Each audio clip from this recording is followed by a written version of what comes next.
Both models use statistics. You all gonna have to excuse me, I'm a little nervous.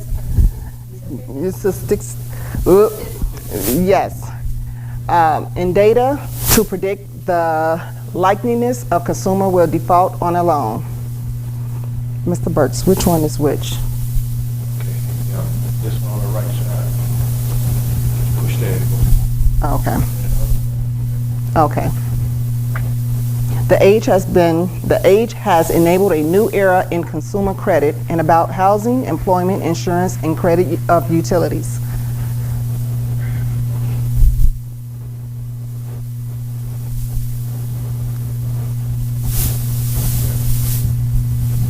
Protection of consumer. Okay, so this is what I want to talk about, the Fair Credit Reporting Act. It is a protection for consumers in all different types of incidents. Incomplete information, negative statements and information, tax liens, judgments, bankruptcies. How to obtain credit report. There are several ways that you can get a credit report. However, a lot of us do not know where to get a credit report at, but actually you can get a credit report once a year by law. And also there are other places that you can get a credit report. You can also go to your bank. You might have to do a little, dancing around, but just ask them, you might be interested in buying a house. They will pull your credit report. They might not give you the report, and some will. But also you can go online to these websites to get free credit reports. And also there's apps where they will give you an accurate score of your credit report. Credit Karma is one of them. It's going to be a little off because of depending on which agency you go with. If you're looking for TransUnion, Equifax, might be just a little off, but not too much. Rocket HQ is a very reputable one. It's very good. You might want to look into that one to obtain your credit score. And this is more accurate than the other two. But they will give you a ballpark figure of your credit score. And also Nerd Wallet. You can look on the website at Nerd Wallet, and they will show you your score and give you a budget, but might be limited to your credit report. So you might want to look into those apps. The first thing I advise people to do when they get their credit report is to dispute.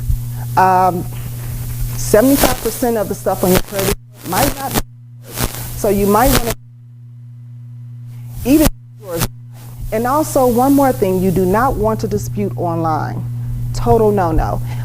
It can cause, you will have some difficult times trying to dispute online because of the accuracy. So it's much easier to get a hard copy of your credit report to dispute.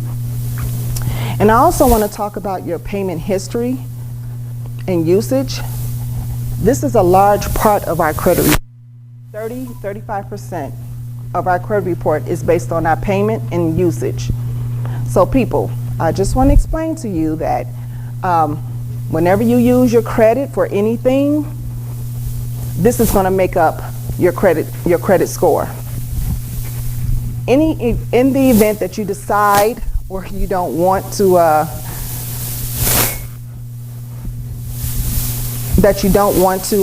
use your or pay a bill, or life happens and we tend to make mistakes, and this is the power of the goodwill letter. Goodwill letters are good, especially if you are behind on a bill. After the 30th day, they will your score will drop between 50 to 100 points due to the fact that you did not pay your bill on time. One day will cause your score to drop 50 to 100 points. But if you call them and let them know that or send them a goodwill letter, you will get some of those points back. You will not get a lot of them, but you will get majority of those points back. Credit usage. The problem with credit usage is that people don't understand that you should not go over 30% on your credit card, and that's for any credit.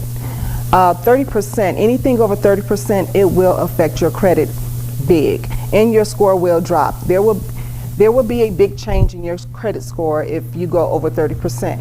However, if there is some usage on your card already, if it's at 15 or 20%, once you hit that 30% mark, it will go down. It will deplenish. And I also want to talk about, in the event that you have a $1,000 credit line, for some of us probably have $1,000, $2,000, or even $500. 80% is good, but you just do not want to go over 80%. 30% is like the max, but once you do it, it's equivalent to your credit card is maxed out. You don't want to go down, and you might not get another credit card. They're going to just stop it like, oh, you got too many. And also with that, you got to be careful with these credit cards, department store credit cards, because some of them have the same bank. They're just branched off. Walmart and Sears probably have Community Bank, but they're just different branches of Community Bank. So you don't really want to open up too many credit cards in the same circle of the bank. Community Bank probably have like 10 different stores, Macy's, Walmart. You just want to keep at least one. Installment loans that we all have, people that have mortgages and car notes, student loans that we're still paying back. We might want to be careful of that. Now, student loans are hard to dispute and hard to get rid of, but you can dispute them. They will come off your credit report. And also, you can also call and arrange for your student loans to go down and off your credit report. Your auto loan, be careful about your auto loans, because they use a different type of module for auto loans. It's not going to be the same module for your home if you're trying to purchase a home or anything. So your auto is going to be indefinitely on your credit report. And please do not be behind on it, because they're going to report it quickly. They will report soon as that payment is not received. Again, 50 to 100 points going down on your credit score.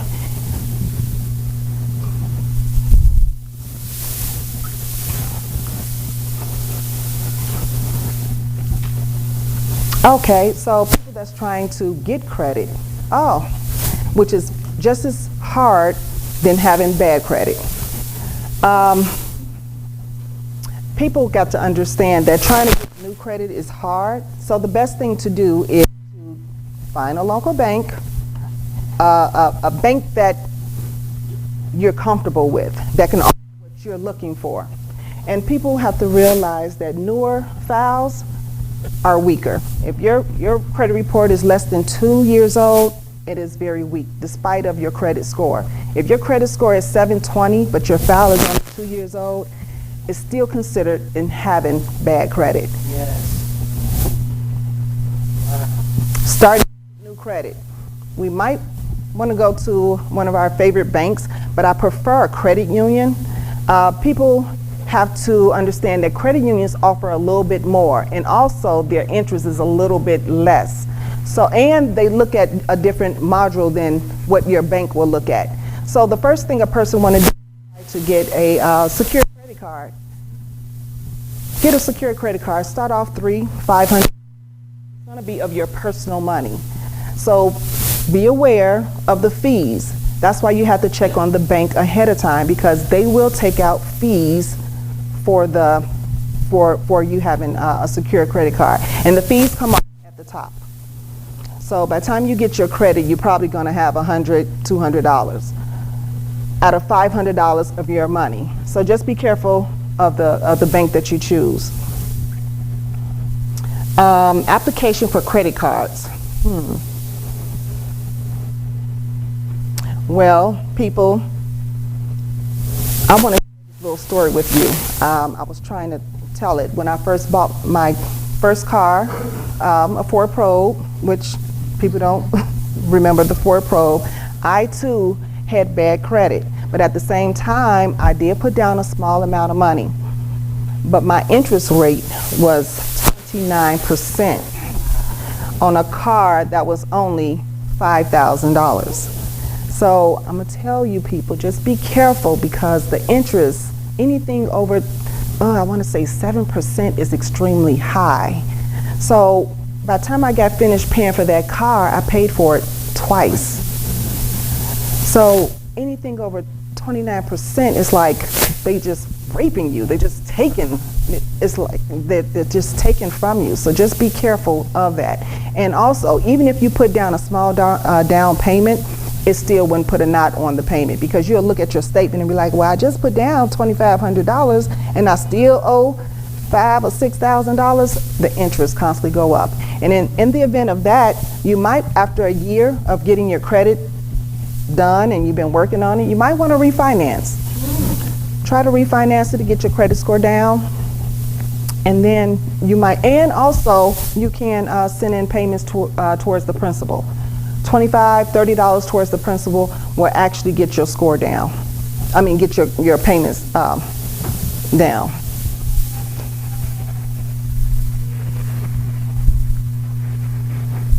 Oh, we talked about the Fair Credit Act, third-party collections. Oh, perfect. Third-party collections. People that have collections on their credit report, they can be removed. However, there are other companies out there that's going to buy them from you for dirt cheap, for pennies on the dollar. So therefore, once your collection goes to a third party, there are going to be other people that's calling you and saying, well, we can offer you half the price if you go ahead and pay this bill. But the good thing is that you don't pay it. Never pay a collection. Never pay a collection. Never admit to a collection. If they call you and say, oh, can I speak to Tia? Don't know Tia live here. You have the wrong number. Absolutely not. You never admit to a collection. And now they will trick you up. They will call you and say, Miss Thomas? Yes. As if they're your friend or a family member, or you all known each other forever. Right. So you have to be careful about that, because as soon as you say speaking or this is me, they got you. And I'm going to tell you, and they record it not just record, it starts that account all over again. So just be careful about that. That account starts all over again once you admit to a collection, or even or pay on the collection. Charge-offs, another thing. Now the good thing is that if you have a charge-off on your credit report and it's in zero, it doesn't affect your credit as much. But never, you can get that off your credit report. And your score will go up a few points. Not a whole lot, probably 7, 8 points, which is still not bad. But you can get a charge-off off your credit report. Make sure it's like totally zero, done. Oh, the B word. I know. Bankruptcy.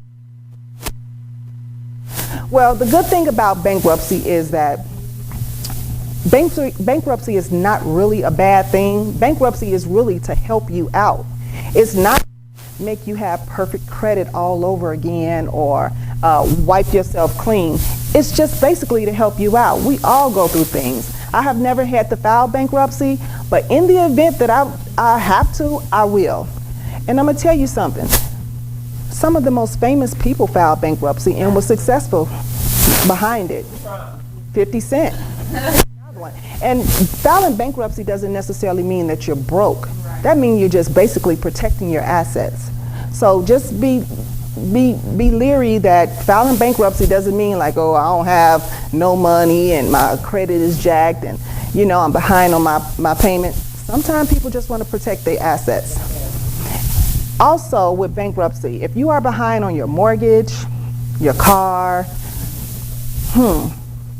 bankruptcy, you might want to file a Chapter 7, depending on the situation. Everybody's situation is different. Some people have companies, people have a large quantity of things, homes, apartments, real estate, anything. You might want to consider filing a Chapter 7. Liquidation. You might want to consider liquidating your assets. Chapter 13, which normally if I was to file, I would probably file 13. And I also help people if that's what they need to do. Now, about Chapter 13, if you are behind on your bills, they will take your car. They will take your home. If you, yes, 13, if you are 5 to 6 months behind on your payments and you decide to file bankruptcy, they can come for your property. That's another thing. I have a question. So upon filing for bankruptcy, couldn't get any credit cards before for like 10 years. Mm-hmm. So yes, I had to file. So I filed, and now I've got a new Capital One card. They sent me another card, and then they sent me another card. Now someone don't want the card. They sent me the card. So can you just explain?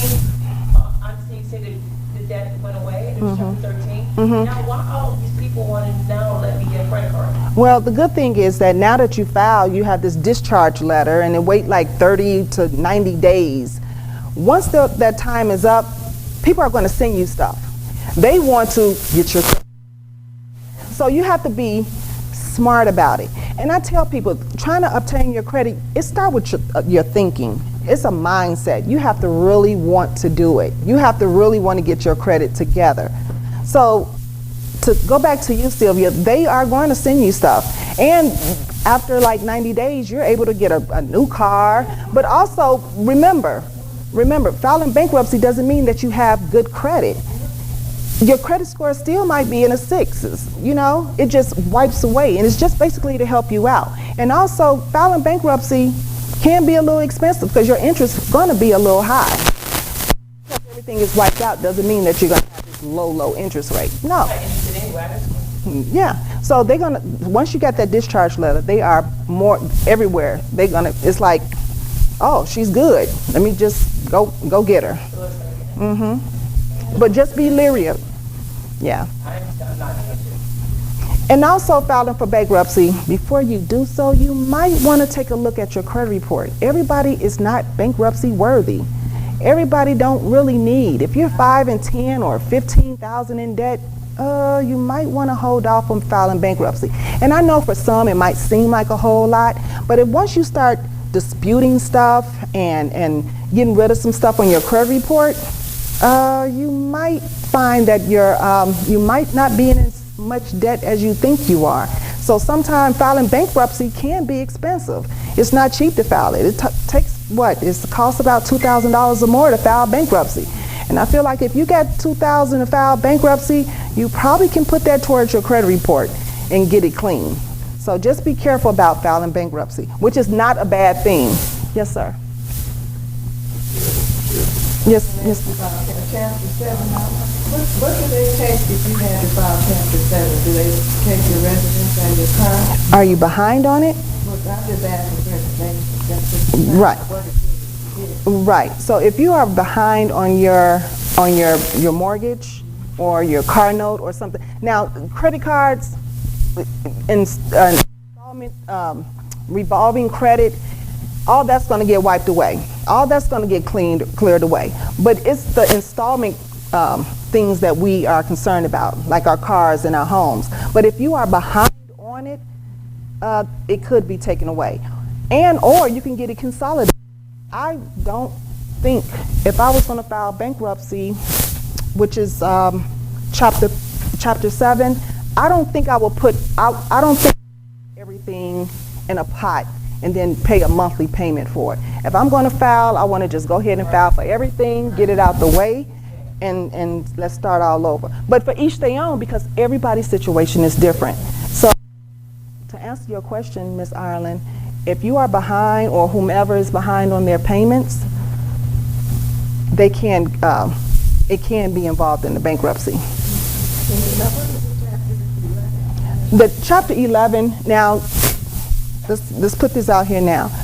The bankruptcy laws have changed over the last 5 to 10 years. So chapter 11 is still in play, but however, they don't use chapter 11 as much. But actually, companies use chapter 11, like for big stuff. And they only use it like when they really need it. But right now, we don't really deal with the chapter 11.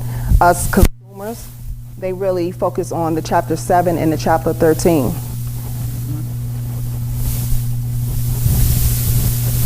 Okay, so another thing, bankruptcy will not eliminate your student loans. I know it sucked. I tried to, but it would not eliminate your student loans. That is one of the only things that it would not eliminate. And I think it's awfully funny how a person can get $250,000 in student loans but can't get a $10,000 in business credit and to get it bankruptcy off. It is so hard to get student loans off because I'm going to tell you, they want their money. They want their money. Hook or crook, they want it. Appear as a public record. Yes, it's going to be on your public record for 10 years after you file. So if you're thinking, if you're thinking that, I'm trying to hide my bankruptcy or I don't want nobody to know, but it's public record, so people are going to know if they look it up. At one time earlier, you mentioned that companies are starting to look at your credit score. What credit range of your score would they consider as this person is not hireable? If you're below 600 or 500 or what do you know? And that's a good question. This is the thing. Companies are looking at credit scores along with insurance companies. They are looking to see how well you pay your debt. They're trying to see. And also, that's a form of them seeing, are you worthy of hiring? So it's not a certain score that they look for. See how you deal with your payments and your credit history. You're in the 700s, and see, and it's a little contradicting to me. You know, if I have a 700, you're going to hire me. But if I have a 500, you're not going to hire me. I don't have the income, pay the bill, and it's kind of a catch-22. But I also inform people that be careful, because when you get hired by these jobs and look for your credit, ask what you're looking for. You know, it's okay to ask. So there's no certain number that you have to be at in order to get hired, but they do look at your credit, especially your revolving credit. What do you keep in your bankruptcy? You keep everything that you want if it's paid on time. If it's paid on time.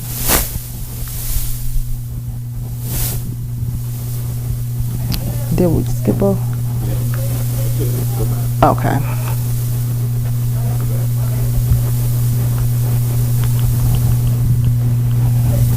Okay, we missed it. Yeah, go back up. Okay.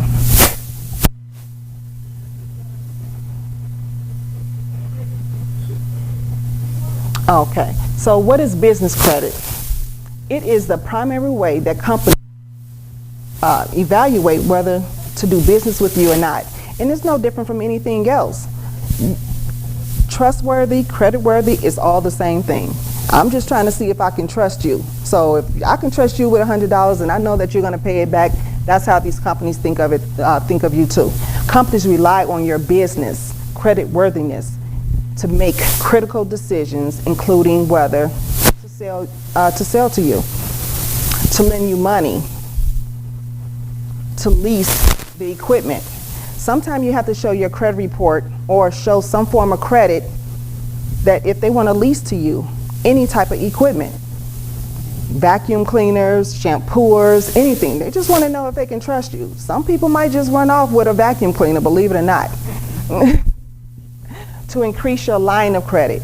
Some companies want to throw in a bonus. If they feel that they can trust you, they might just increase how well you pay your bills on time. They will increase your credit or the credit that you have with them. And then also remember, with credit, depending on what you get and what you buy, for instance, a car, depending on your credit, you know, you can go into a dealership, buy the car, and they might just throw in other things. Car mats, car washes, all this stuff for the length of you having that car. So credit is important depending on what you get and what you do. Also, you carry more inventory at competitive prices. Oh, they are going to compete with you. Different companies are going to compete. If they feel like if you are with them and you see somebody else that has a better price, no, I want you. You're my customer, I will give it to you 2% cheaper or 2 points cheaper, whatever the case may be. So they are going to compete.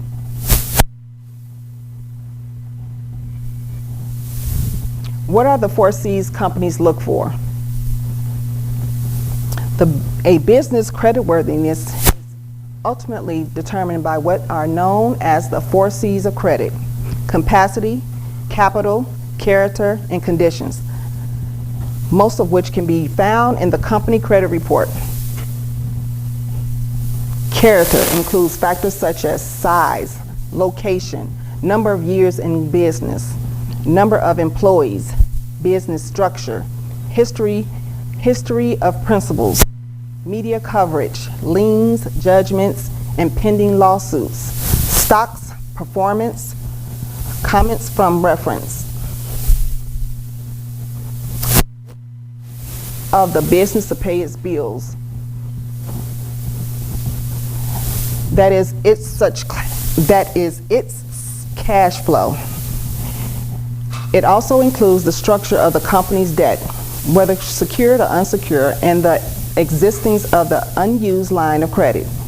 Any default must also be identified. Capital assets is whether a company has the financial resources obtained from financial records to repay their creditors. In general, this position of the credit report is one of the most closely reviewed by the credit analyst. Heavy weighing is given to such balance sheets items as working capital, net worth, and cash flow.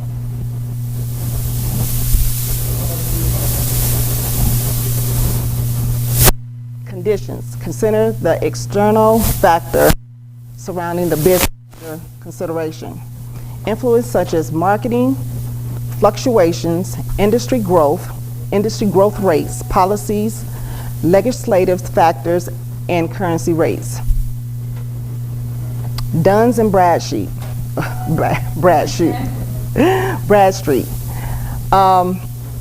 is a world's leading source of commercial information and insight of business, enable companies to decide with confidence for 172 years.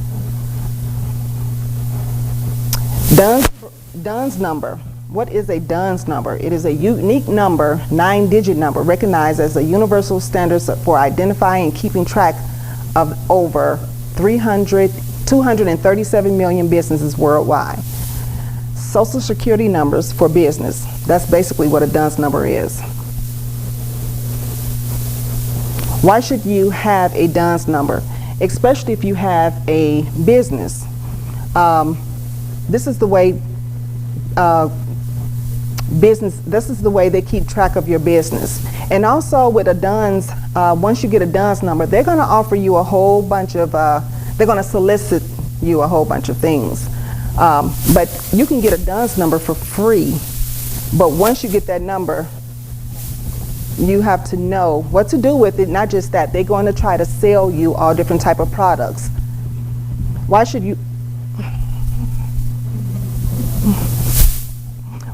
you have a Duns number? It enhances the credibility of your business in the marketplace.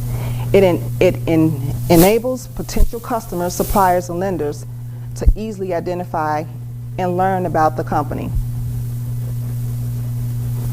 It is recognized, recommended, and required by many more than 50 global industries and trades, including the United Nations, the United Federal Government, the Australia government, and the European Commission.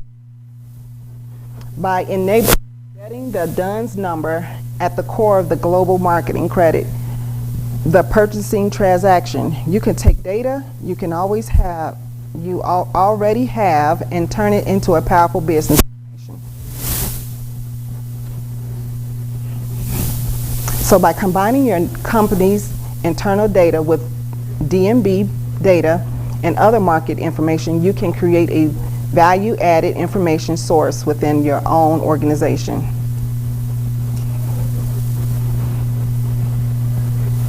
Now, the DMB rating is made up of two parts. 2A, risk factor 4. It's basically like a report card, but a little different. They don't deal with as many numbers as like your credit report, but it's a little different with businesses.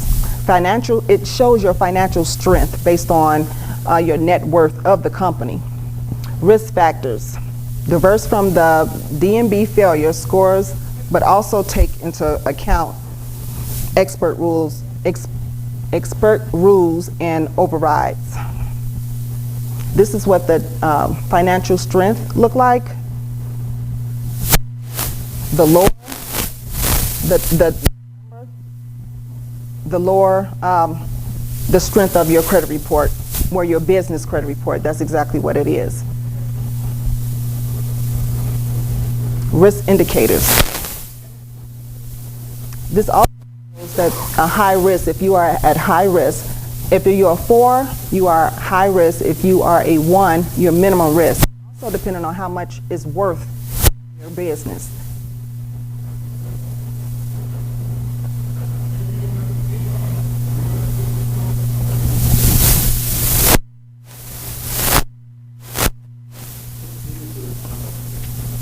Right. Register as a LLC or C corporation. Okay. Needed to obtain company credit. Okay. Obtain a FEIN number. Establish a business address. No P.O. boxes. Get a real business phone. Get a real fax machine. List your business phone number. Get your business license. If bonding is required, get bonded. Obtain a bank account in your company's name. Obtain a website and company's email. Get utility bills in your company's name. Register with Dun & Bradstreet.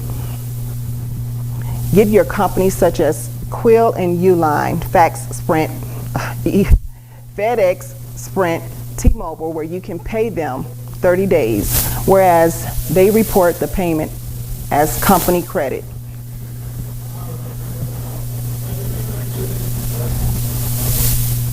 That's it.